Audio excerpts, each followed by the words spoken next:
Welcome to Crypto OGs. Guys, we are here in the Museum of the Future with our good friend Jan from Xverse. How are you today? Man, I'm fucking fantastic, man. This place is crazy, man.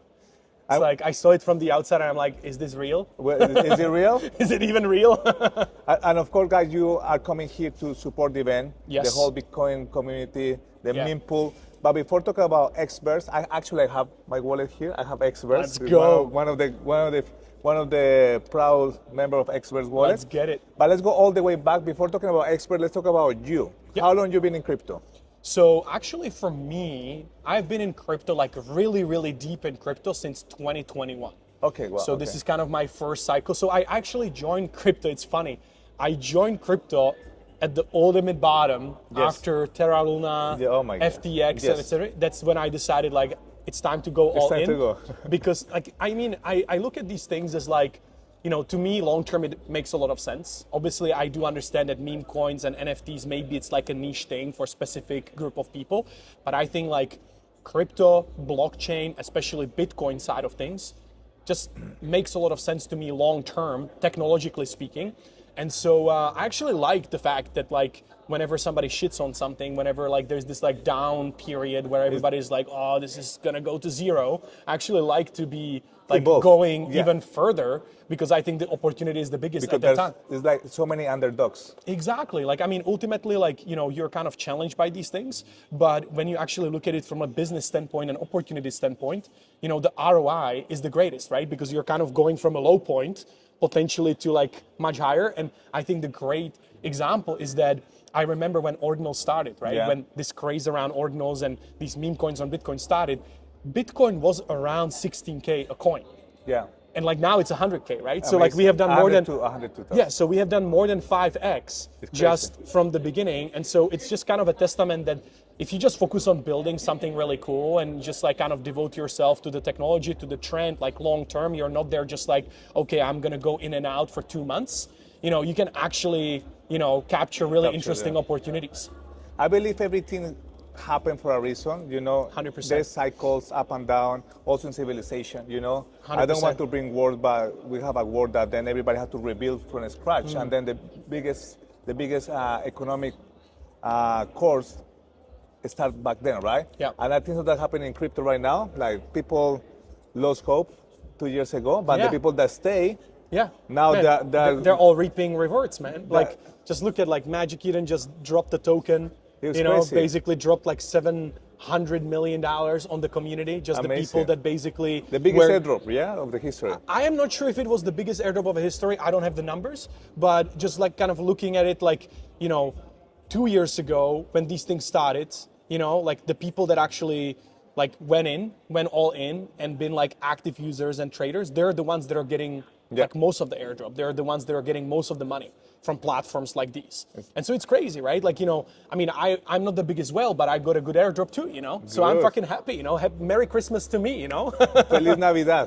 Yes. Okay, now let's talk about experts. Of the number one thing that anybody have in the world when they join crypto, they have to have a wallet. Yes. Even That's if the number one. The number one, even if it's centralized, decentralized, Yes. DeFi, or a big exchange, a small exchange, wallet, it's the number one that you have to open. 100%. So now let's talk about Xverse, because I remember I was in Moscow when I opened my wallet. Search. We searched, and then I opened it, and then I said to him, what is this, right? What is so unique? What is different? Why cannot have it in my other wallet, this Yeah, that's wallet, yeah. or any Web3 wallet? Yeah. What is the main difference about Xverse? Yeah, that's a great question. I think at the end of the day, like you're absolutely right. So if you want to do something on blockchain, especially if you're even interested in interacting with applications like dApps and stuff, you need a wallet that supports that, right? Because not every wallet supports that. Not every wallet, you know, even let's say Binance wallet and this, like they have specific use case, Yes. but they're not necessarily like integrated with every single dApp on the internet, etc. So that's very important distinction, right? So for us, for Xverse, we have always focused on the Bitcoin ecosystem. Okay. So we're not like trying to be the multi-chain wallet where, you know, we compete with OKX, we compete with Trust Wallet and all of these other guys. Like we just focus on Bitcoin because we believe Bitcoin is so fucking big Yeah. I mean, there is like, I don't know, it's 100K, so what is it? Like, are we at, like, what's the $2-3 trillion? The market cap, yeah. Yeah, it's Yeah. like more than $2 trillion right now just sit in Bitcoin, right? The market cap. And so there's a lot of value. There's a lot of users that have Bitcoin. There's a lot of users that have a lot of fucking Bitcoin. And so what we believe in, like, we want to unlock that value. We want to basically allow people to take their Bitcoin, and if they want to, if they choose to do something with their Bitcoin, Xverse is the place to go. Okay. Because we are integrated with most decentralized applications on the internet that do something with Bitcoin. We're also focused on the Bitcoin L2s, so some of these like scaling solutions.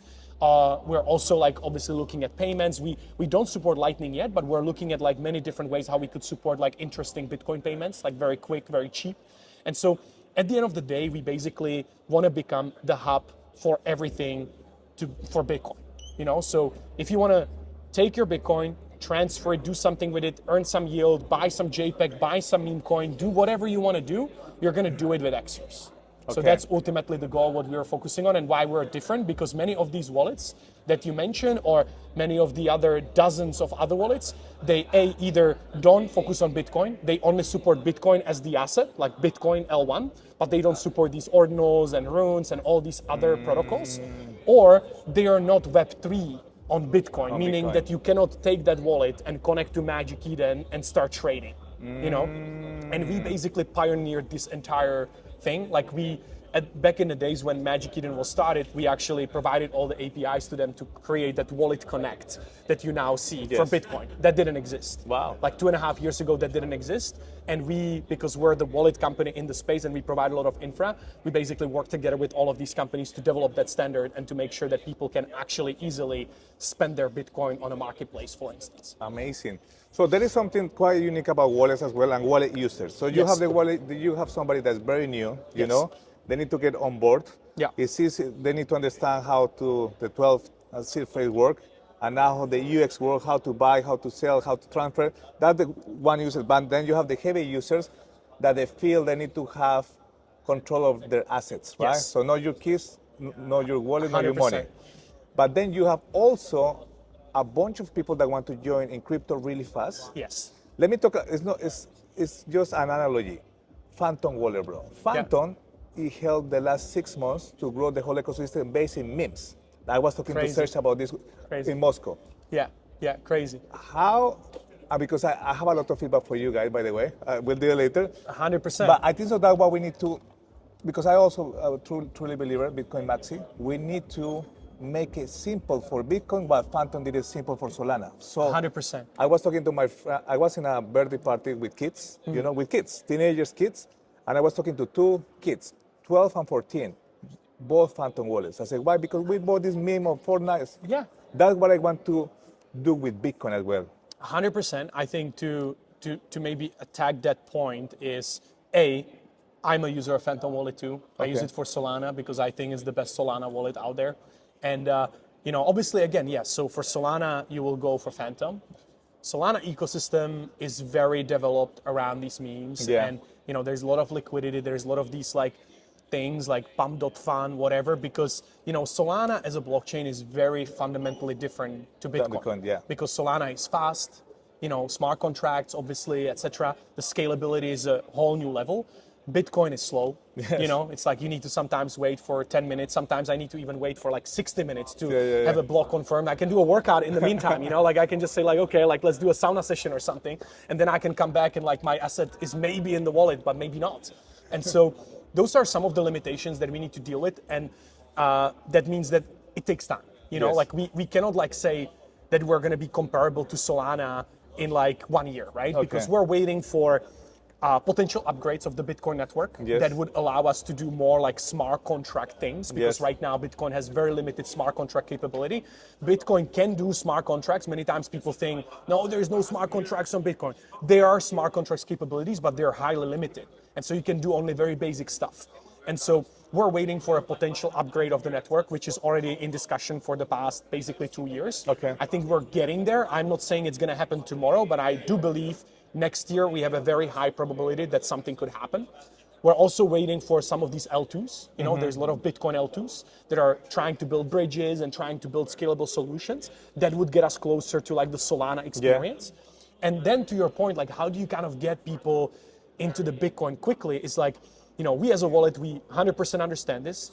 We are non-custodial, which means that, not your keys, not your crypto, but we're working already on solutions that will allow people to just, if you just want to use the wallet for like a couple $100, you can do it. You just like, maybe have the keys like, stored somewhere in your iCloud account or whatever, like pass. Exactly. And so these solutions already exist. Many people are utilizing it on other chains. We're going to utilize the same thing on Bitcoin. And potentially, even looking into things like MPC and like other things. And so like we definitely understand that there is many different types of users, right? And you want to kind of serve them both. Like I can imagine for myself, like I'm going to have a main wallet, which is going to be a cold storage where I put all my assets, like valuable assets, and I don't touch it. But I can also imagine that I'm just going to have a hot wallet that I have synced up with my iCloud account, and I'm just going to be doing some trades, and I don't have to think about seed phrase, I don't have to think about anything. I'm not going to put $1 million on it. I'm not going to put 100K on it. But I'm happy to put like $1,000, $10,000 to just buy some meme coins. It's like in the old days, people used to have save boxes with all the cash, it's exactly and then they have in the thing. counter in the kitchen some 100%. cash flow to pay for bills. So that's exactly. So it's 100% the same thing. I think the idea is pretty clear. I think we're going to get there. At the same time, the technology is getting better and better every year. Because even like people on Ethereum, Solana, they're all thinking about like account abstraction and this. And for them, it's easier because they have smart contracts. So they can do that. For instance, if you look at Starkware, for instance, they already have account abstraction wallets fully on chain on there. And so that technology exists. Again, for Bitcoin, unfortunately, we're not there yet. We need some more time because Bitcoin is kind of the lazy chain, the slow chain, the hard to adapt chain. But that's also the beauty of it. The beauty of it. That's the beauty of it. The classic car. 100%. That's like the beauty of it. And I think, people obviously still, maybe not everybody has kind of woken up to the idea that like meme coins on Bitcoin make sense, that NFTs on Bitcoin make sense. But I guarantee in the next 6 to 12 months, it's going to happen. It's going to happen. It's going to happen because it just makes so much sense. And especially what happened the last 6 weeks with US coming back to being bullish. Yeah. That will help a lot. Yeah, the world is changing, man. The world is completely changing. Like we see, again, it's like hard to predict any price, right? Because nobody knows what's going to happen. But like, look at all these presidents of the countries, and you look at nation states, talking about crypto, changing regulation around crypto, be it in the United States or Asia or elsewhere. They always talk about something. They always mention Bitcoin. Of course. They don't mention Ethereum, Solana, Ripple. They talk about Bitcoin because Bitcoin is ultimately the most established crypto out there. I think everybody knows it. And it is becoming this kind of asset that even TradFi is interested in, right? Crazy, like banks and big institutions are basically building these reserves and stuff like that. So, it just makes so much sense, that Bitcoin is always going to be on top. I have 2 more questions for you guys. So is there any special announcement that's coming for the first quarter of 2025? So, man, we have a lot of fucking alpha. I will probably not be able to share it all, but a little bit a hint. Yeah, so, as I said, like our vision, our kind of ultimate goal is to become the go-to place for everything Bitcoin, right? So we're not saying we're going to build a marketplace, we're going to do that. That's not the point. We're a wallet first. But ultimately, we want to allow people to basically discover the Bitcoin ecosystem with just one click, right? So imagine the situation where you get your Xverse wallet because you know that this is the #1 wallet for Bitcoin ecosystem. And now from one place, you're going to be able to see, okay, I want to do DeFi. I want to put my Bitcoin to work and earn 20% APY on it. So this thing allows me to do it. Cool. I can just connect my Xverse wallet and say, yeah, I accept it. The risk is cool. Let's get it, right? Or you're going to have another scenario. Okay, there is this dApp that is allowing people to do like loans against their ordinals and runes. And so again, from one place, you say, oh, cool, I have this asset. I want to get an instant loan with one click. I can do that from that Xverse ecosystem, right? That's another thing. Another example would be, okay, maybe there is going to be a stable coin on Bitcoin that can earn some yield or whatever. You can provide some liquidity into a pool, and again, you're going to have all of these things like nicely kind of like in a great environment. You just connect Xverse wallet to it. You just pick and choose what it is. And my ultimate vision would be that like Xverse really becomes kind of like the bank for Bitcoin, in a sense, decentralized bank for Bitcoin. So all of these decentralized applications, all of these things, you have access to it from Xverse in the Xverse ecosystem, and you're ready to go. Thank you so much for coming to the Are you show. writing a dissertation? Yes, Of course. we are. Of course, this is Xverse, bro. How we can connect with you guys? I want to help you, the crypto use community, to grow your community. How we can get you to 500 million users? No, that's what I'm into. You tell me, how can We you have get to me go to the development markets. Latam is the number one. 100%. A billion Yeah, of people yeah. need to use Xverse has it at I already, and she's from Colombia. Okay. Mempool Medellin, 2025. Are you doing? Yeah. We're gonna do it. Let's get it. My hand is here as well. Man, Is it I Colombia? want to go to Colombia, man. Like, There you I've go. always wanted to go to We Colombia. won't come out alive. Guys, we'll see you in the future. Medellin, From the you future, say? Medellin. When, Thank you so when, much. when? 2025, but one when? day. One day. One day. Thank you, bro, for coming to the No, show. thank you so Thank much, you to man. all the crypto users. Remember, Xverse, we're going to drop all the comments, Twitter, handle, YouTube, everything. Let's get it, guys. I'll see you soon. Bye-bye. See ya.